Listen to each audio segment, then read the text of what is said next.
Hey, it's Freddie from Sketch here. We've just put out a big update, which we are calling Dublin.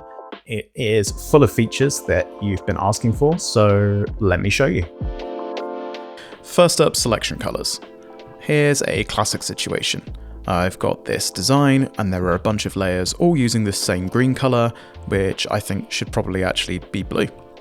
Now, I could have created a color variable for that green and adjusted it to be blue, but that's not always a good idea and it's not always practical, especially if I'm using it elsewhere.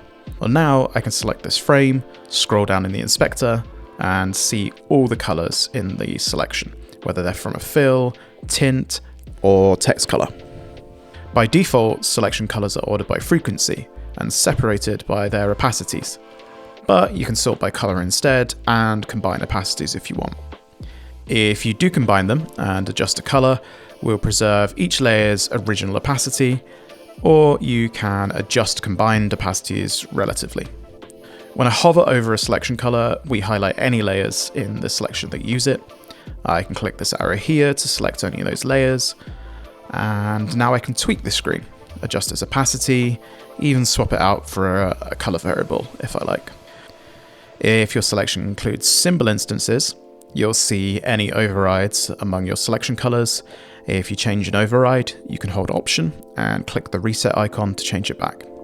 Now for something we've had a lot of requests for, the option to set borders independently. You've got three modes for this, all sides equally, that's the default, a single specific side, or custom, where you can set different widths for each side. There's a couple of other border improvements worth mentioning as well.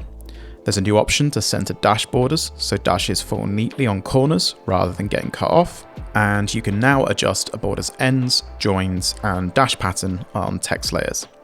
If you've got smooth corners, you can now control exactly how smooth they are from this new panel in the inspector.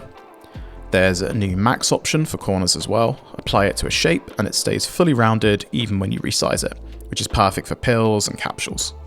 You can set max corners from the inspector, the layer menu, the command bar, or you can just double click a corner handle on the canvas.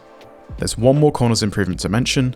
You can now round corners on combined shapes with Boolean operations.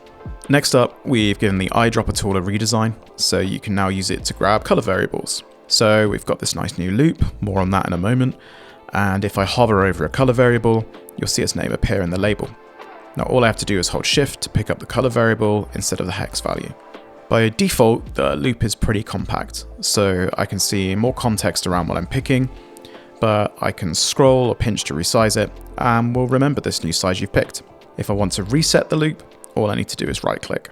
I'm going to be honest with you, we shipped well over 150 improvements and fixes in this update, and I can't cover them all here. So here are three favorites of mine. When you drag and drop multiple images onto the canvas, we now arrange them in a neat grid. And if those images are different sizes, we'll use a masonry grid to reduce gaps. You can now press Shift-Command-C to copy a link to your current page or top-level frame if you've selected one. And finally, you can flip layers horizontally with Shift-H and vertically with Shift-V. For a full list of what's changed, head to sketch.com. I'm warning you now, it's a long one. Over and out.